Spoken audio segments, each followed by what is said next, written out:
성경 말씀 로마서 1장 8절에서 15절까지인데 8절 한 절만 읽겠습니다. 나머지는 우리가 말씀을 같이 보면서 읽도록 하겠습니다. 1장 8절. 먼저 내가 예수 그리스도로 말미암아 너의 모든 사람에 관하여 내 하나님께 감사함은 너의 믿음이 온 세상에 전파됨이로다. 아멘. 우리가 2022년이 되면서 대부분 사람들은 어떤 계획을 세웁니다. 저는 여러분들이 2022년도 1월달을 맞이하면서 여러분도 어떤 꿈과 어떤 목적과 이런 계획을 갖게 되기를 원합니다. 이 국가를 보면은 이제 새해가 되면서 각 나라마다 불꽃놀이를 합니다. 그리고 개인적으로는 나름대로의 어떤 사람은 난 다이어트를 올해 좀 꼭 해야겠다. 어떤 사람은 저희가 운동을 하길 원해서 건강을 위해서 운동을 한다면서 그 짐에 그 멤버십 카드를 끊습니다. 저 같은 경우도 그걸 끊었다가 한 5번 정도 가고 안 갔던 기억이 있습니다. 많은 사람들이 작심삼일이지만은 그래도 나름대로 어떤 계획을 세우고 목적을 갖고 있습니다. 여러분들은 어떤 계획을 세우셨는지 모르겠습니다. 계획이 없는 사람은 없을 거예요. 계획이 없는 사람은 방황하는 삶이죠. 우리가 차를 끌고 나왔을 때 어디 목적지가 있는 거예요. 마켓에 간다든지 어느 목적지가 있는 거지. 목적지 없이 무조건 나온 사람은 방황하는 겁니다. 그래서 저는 여러분들이 어떤 분명한 목적을 갖고 있을 거라고 생각을 합니다. 그런데 세상에서 나의 삶에 대한 목적 좋지만 저는 여러분들이 하나님과의 관계에서 어떤 영적인 목표를 뒀으면 좋겠다 하는 생각을 해봅니다. 우리가 어떤 사람을 알려면 그 사람의 생각을 우리가 알아야 되죠. 저 사람이 무슨 생각을 하고 있고 어떤 사상을 갖고 있는지 우리가 알아야 됩니다. 그 사람의 외모나 어떤 그 지위나 명예 가지고는 그 사람에 대해서 전혀 알 수가 없습니다. 그 사람에 대해서 알려면 그 사람의 생각, 그 사람의 어떤 사상, 그걸 우리는 알아야지 그 사람에 대해서 어느 정도 알 수가 있죠. 이 사도 바울이라는 사람을 보면 그의 생각은 온통 예수 그리스도에 관한 것뿐입니다. 감옥에 있든 감옥 밖에 있든 먹든지 굶든지 그는 항상 예수 그리스도만이 그 사람의 생각을 지배했던 것을 볼 수가 있습니다. 사나 죽으나 자기는 주의 종이라고 얘기를 하죠. 예수 그리스도를 아는 지식이 가장 고상하기 때문에 자기가 세상에서 자랑할 만한 모든 것들을 다 배설물로 여긴 사람이었어요. 오늘 말씀을 보니까 사도 바울은 14절에 보니까 헬라인이나 야만이나 지혜 있는 자나 어리석은 자에게 다 내가 빚진 자라 그랬습니다. 사도 바울은 복음의 빚진 자였어요. 그래서 오늘 제목을 저는 빚진 자라는 제목을 가졌습니다. 성경에는 두 가지 빚을 지라고 그래요. 복음의 빚과 사랑의 빚. 로마서 13장 8절에 보면 피차 사랑의 빚 외에는 아무 빚도 지지 말라 그랬습니다. 저는 여러분들이 복음의 빚을 진 그런 마음 상태로 올해를 살기를 원합니다. 사랑의 빚진 자로서. 빚진 자는 뭐하죠? 은행에서 내가 돈을 빌려서 빚을 지게 되면 어떻게 합니까? 내가 열심히 살면서 그 빚을 갚잖아요. 여러분들이 복음의 빚을 갚는 한 해가 되기를 원하고 사랑의 빚을 갚는 그런 한 해가 되기를 바랍니다. 여러분을 가장 지배하고 있는 생각은 과연 무엇일까요? 각 사람마다 다 다르겠죠. 여러분들이 보이는 제가 아니에요. 내가 무슨 생각을 가장 많이 하고 있고 어떤 생각이 나를 지배하고 있으며 내가 하루 종일 무슨 생각을 많이 하고 있느냐가 바로 제 자신이에요. 스탁에 투자한 사람들은 항상 스탁만 생각해요. 그 사람의 관심은 스탁에 있어요. 사도 바울은 예수 그리스도 십자가와 예수 그리스도 외에는 아무것도 알지 아니하기로 작정하신 사람이에요. 그 바울이 오늘 우리들한테 주시는 말씀이 바로 8절에 보니까 첫째, 내가 예수 그리스도로 말미암아 너희 모든 사람을 인하여 내 하나님께 감사함은 너희 믿음이 온 세상에 전파됨이로다. 바울은 로마의 성도들을 생각하면서 하나님 앞에 감사한다고 했는데 무엇 때문이냐면 그들의 믿음이 온 세상에 전파된 거예요. 그 소문을 바울이 들은 거예요. 그게 너무 감사하다는 겁니다. 로마에 바울은 간 적도 없고 로마에 있는 그 성도들을 본 적도 없어요. 그런데 소문으로만 들었는데 너무 하나님 앞에 감사한 거예요. 그들은 소수였을 거예요. 그리고 그들은 어떤 사회적으로 영향력을 미치는 사람들도 아니었어요. 유명한 사람도 아니었어요. 그런데 그들은 로마를 변화시켰어요. 로마가 기독교를 국교로 정할 만큼 막대한 영향력을 미쳤어요. 저는 이런 비슷한 소문이 세계의 수도인 워싱턴 DC에 우리 새누리교회로 인하여 이런 소문이 여기가 변화됐고 많은 사람들이 예수를 믿게 된다는 이런 소문이 예수님의 귀에 들려지기를 저는 축원합니다. 로마가 그 당시에는 최고의 큰 수도였지만 바로 소수의 유명하지도 않고 영향력도 없는 그 사람들로 인해서 그들은 변했어요. 로마가 달라졌어요. 왜 그랬을까요? 그들은 아무런 능력도 없고 유명하지도 않고 영향력도 미칠 수 있는 사람들이 아니었음에도 불구하고 변했어요. 무엇이 그들을 변했을까요? 성경의 내용에 자세하게 나와 있지는 않지만 우리가 추측하기에는 그들은 세상 사람들과 다른 삶을 살았다는 겁니다. 세상 사람들한테 뭔가 충격을 준 거예요. 제가 존경하는 목사님 중에 한 분이 손양원 목사님이지만 우리 송 목사님도 제가 많이 존경합니다. 자기 아들을 죽인 원수를 용서하는 것만 해도 대단한 충격인데 어떻게 그를 양아들을 삼을 수 있겠습니까? 이게 세상 사람들한테는 충격으로 온 거예요. 여러분, 오른밤 때리면 왼밤 예수님이 내라고 대라고 그러는데 오리를 가자면 십리를 가고 할 수 있습니까? 바로 그런 삶이 세상 사람들한테 충격을 주는 거예요. 세상 사람이나 나나 똑같으면 아무런 소문 날 것도 없고 그들은 충격받을 것도 없어요. 요즘에 세상의 교회나 기독교인들한테 하는 말이 뭡니까? 믿는 너희나 안 믿는 나나 뭐가 다른데? 그렇게 말하면 그것도 고맙죠. 안 믿는 너희보다 안 믿는 내가 더 나아. 이게 문제죠. 교회가 세상에다 회개하라 해야 되는데 이제는 세상의 교회에다가 회개하라 하는 거 아닐까요? 달라야 됩니다.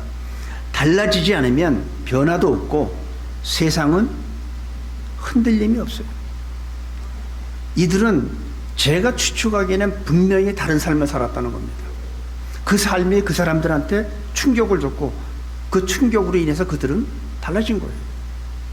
우리 사도행전 7장에 보면 스데반 집사가 7장 전체를 설교를 합니다. 그 설교를 듣고 유대인들이 이를 갈죠. 이를 가면서 돌로 스데반 집사를 때려 죽이죠.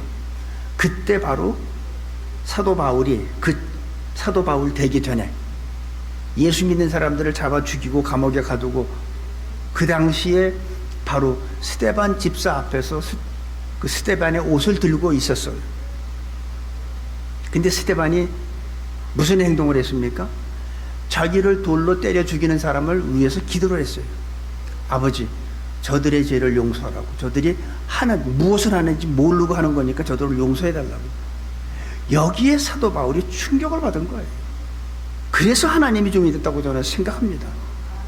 그 충격이 있었기 때문에. 도대체 예수가 뭐길래 자기네들은 그 이단이라고 생각해가지고 잘못된 종교라고 하고, 그래서 그들을, 예수 믿는 사람들을 잡아 죽이고 감옥에 가두고 그러는데, 그를 믿는 바로 이 스데반이라는 사람의 모습을 보니까 자기가 이해할 수가 없는 거예요. 자기를 돌로 쳐 죽이는 사람을 용서하고 그들에게 사랑을 베푸는 그 모습을 보면서 바울은 충격을 받았어요. 그리고 다메섹으로 가다가 예수님을 만났죠. 이게 바로 다른 사람과 다른 삶입니다. 똑같은 환경에서 세상 사람들과 믿는 우리들이 똑같은 이성적이고 지성적이고 똑같은 반응을 보이냐, 그들이 놀랄 일도 없고 변할 일도 없어요. 너나 나나 똑같은데 뭘 변합니까? 그런 소문이 안 나죠. 뭔가 다르니까 소문이 난 거죠.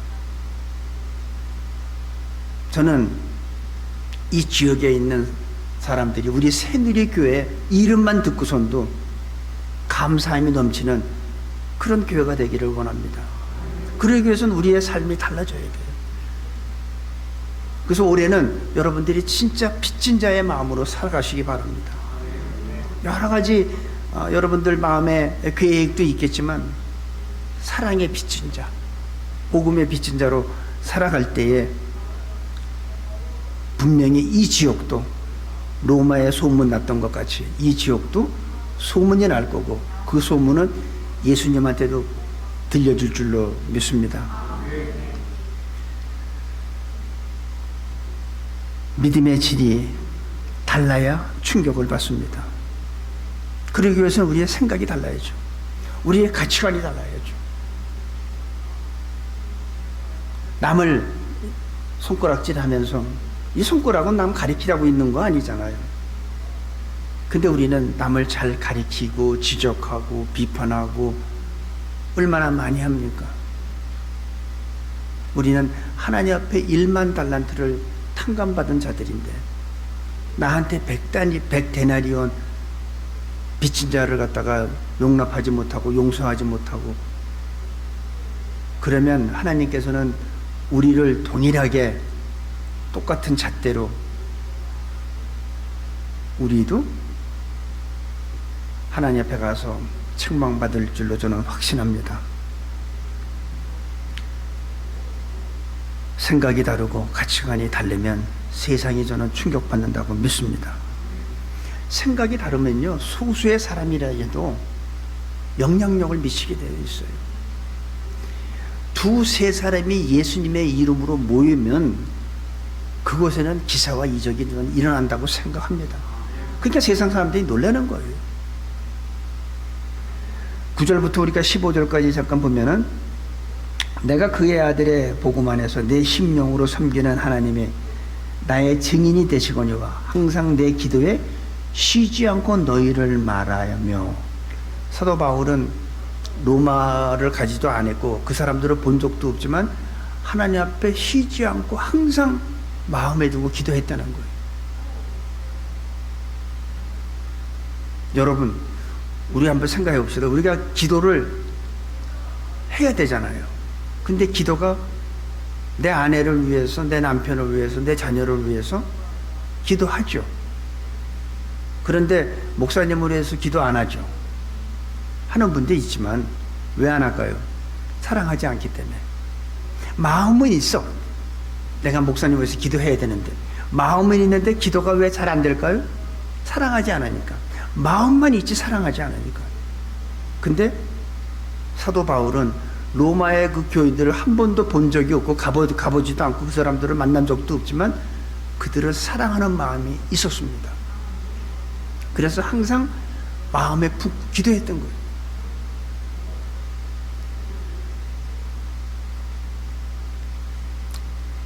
바울의 마음속에는 한 번도 본 적 없는 그 사람들이 항상 마음에 있었다는 얘기예요. 마찬가지로 우리들도 이 지역에 사는 많은 불신자들이 있을 거예요. 우리는 그들을 본 적이 없어요.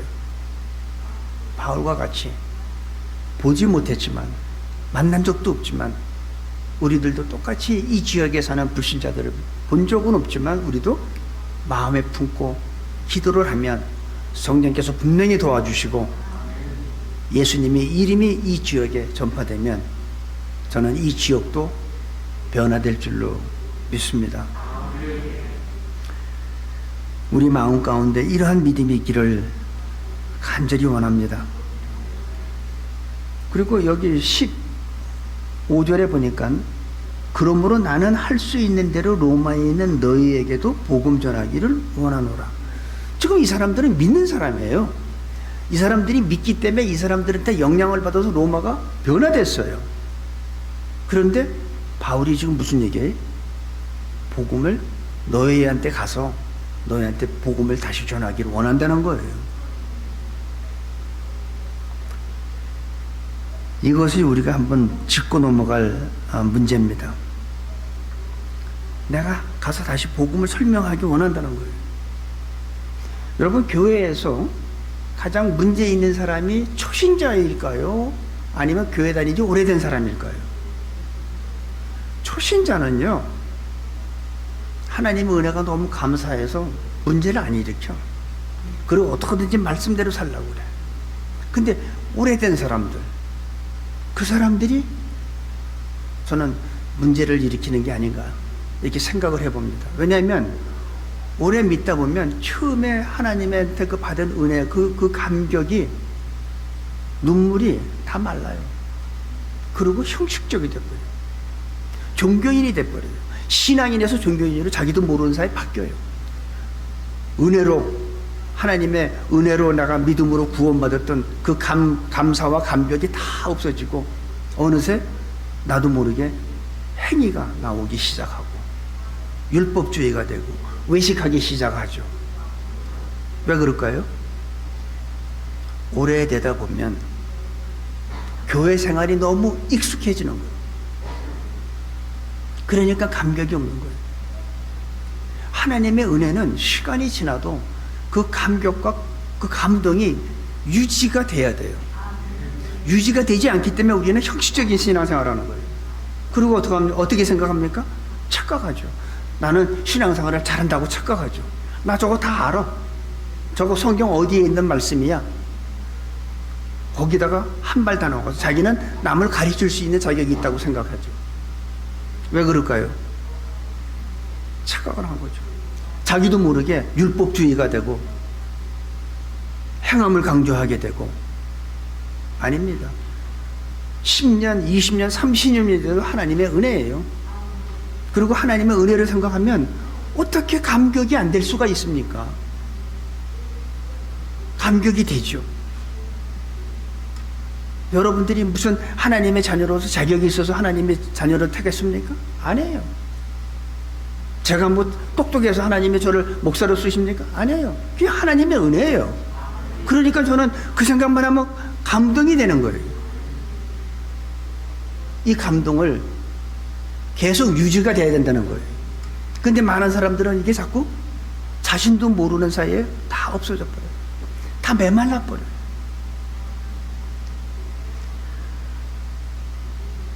말로는 예수도 있고 구원도 있다고 말하지만 구원의 기쁨과 감격은 다 메말랐어요. 다 사라졌어요. 형식주의가 돼버려요. 그래도 내가 장로인데, 내가 권사인데, 내가 목사인데, 전도사인데. 그러니까 뭐 어떻게 돼요? 외식하죠. 사람한테는 보일지 몰라도요, 예수님 앞에는 하나도 못 속여요. 가증스럽다고 그러죠. 첫사랑 회복하시기 바랍니다. 예수님은 다른 거 얘기하지 않아요. 교회가, 여러분, 교회가 커서 충격받는 거 아닙니다. 뭔가 안 믿는 사람하고 삶의 자세가 다르고 삶이 다르고 가치관이 다르고 생각이 다르기 때문에 그들이 충격받지, 교회가 어마어마하게 커서 충격받는 거 절대 아닙니다. 첫사랑을 회복하라는 겁니다. 그 감격을, 그 삶을 계속 유지시켜 나가라는 거예요. 그래서 어떻게 해요? 성령 충만하라는 거예요. 과거에 충만한 거 말고, 앞으로 충만할 거 말고 지금 현재 충만하라는 거예요. 과거에 충만하면 그게 무슨 소용이 있습니까? 내가 과거에 잘 살았으면 뭐 했습니까?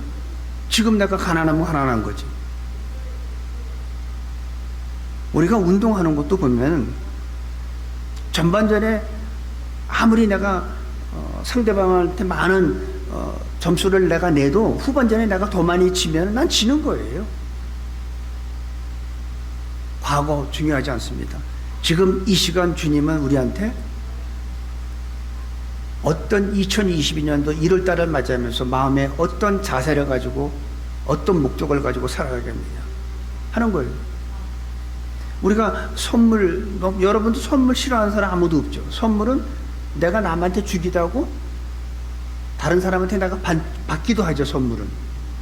그런데요, 제가 오늘 이 시간 여러분한테 드리는 말씀은 여러분이 여러분 스스로한테 선물하시길 바랍니다. 내가 오늘 미래의 나한테 선물을 주는 거예요.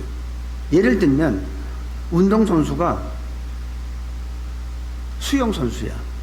자기가 뭐 100m든 50m든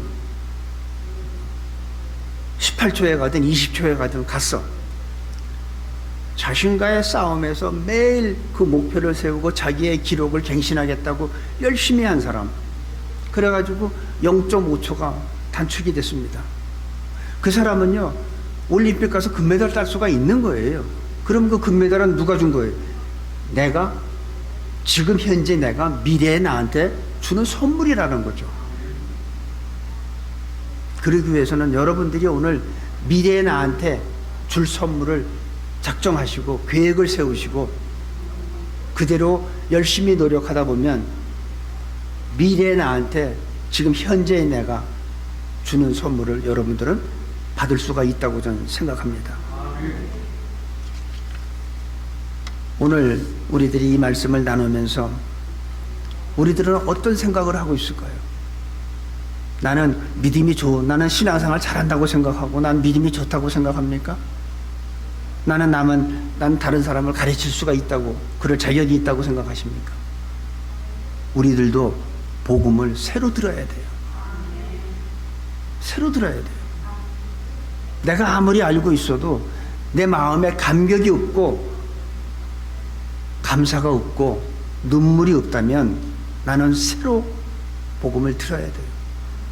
그래서 처음 내가 주님 만났을 때 그 감격, 눈물을 막 흘려서 안경이 다 젖어가지고 앞이 보이질 않고 콧물까지 나오고 그런 감격을 다시 회복되기를 원합니다. 그래야 이 지역이 변하고 이 지역 사람들이 충격을 받아요. 우리의 믿음은 언제나 순수해야 합니다. 복음과 함께 첫사랑의 관계로 회복되시기를 바랍니다. 그리스도의 복음, 우리는 모든 사람이 다시 한번 회복되기를 바랍니다. 여러분 다 구원받은 거 알아요. 하지만 감격이 없잖아요. 주님의 그 사랑을 생각만 하면 뭉클한 게 올라옵니까? 저는 올라오기를 바랍니다. 그게 진정한 은혜고 하나님의 사랑을 깨닫는 거예요. 너무 오랫동안 신앙생활하고 교회생활하고 익숙해져서 다 메말라요. 저 말씀도 나 알아.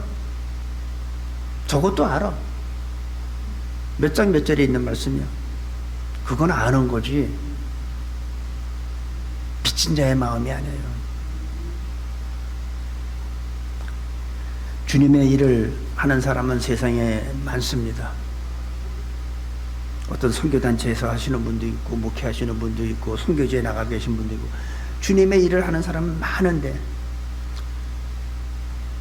크게 보면 두 가지 같아요. 진짜 주님을 사랑하는 사람이 있고, 아니면 그냥 직업으로 하는 사람도 있는 것 같습니다. 굉장히 유명하고 많은 일을 하는 사람인데, 그런 사람 대단한 분 같은데, 그런 사람하고 대화하다 보면 이 사람이 진짜 주님을 사랑하나 하는 의심을 들 때가 있고, 반면에 뭐 이렇게 내색을 꽂고 보잘것없는데 그분하고 대화하다 보면 이분은 진짜 하나님을 사랑하는 분이구나 하는 걸 느낄 때가 있다는 거죠. 우리가 고린도전서 11장 1절에 보면 어떻게 보면 굉장히 교만한 얘기인데, 사도 바울이 이런 말을 합니다. 내가 그리스도를 본받은 것 같이 너희는 나를 본받으라. 저는 이런 말 할 수 있는 게 제 최대의 꿈이에요. 근데 감히 전 못해요. 두려워서. 내가 그리스도를 본받은 것 같이 너희는 나를 본받으라? 야, 이거는 굉장히 교만하지 않으면 진짜 주님을 본받은 사람이에요. 어떻게 감히 그런 말을 할 수 있습니까? 난 주님의 일을 하는 모든 사람들이 이런 자신 있게 내가 그리스도를 본받은 것 같이 너희는 나를 본받으라, 이런 말할 수 있는 목사님이 한 분이라도 나왔으면 좋겠어요.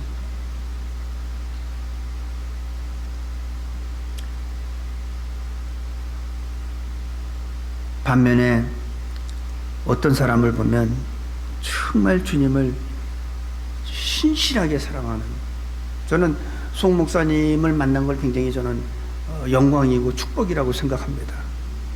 목사님하고 이렇게 말씀을 하다 보면 얼마나 겸손하시고 상대방을 격려해 주시는지, 그러니까 목회하는 사람한테 힘이 돼요.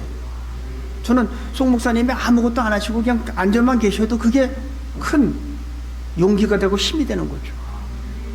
근데 어떤 분은 보면 남을 비판하고 정죄하고 좋은 얘기는 안 하고 나쁜 얘기만 하고 그러는 분을 보면 마음이 또 아파요. 여러분들은요, 송 목사님이 우리 교회에 계신 것만 해도 여러분은 큰 축복인 줄 아시기 바랍니다.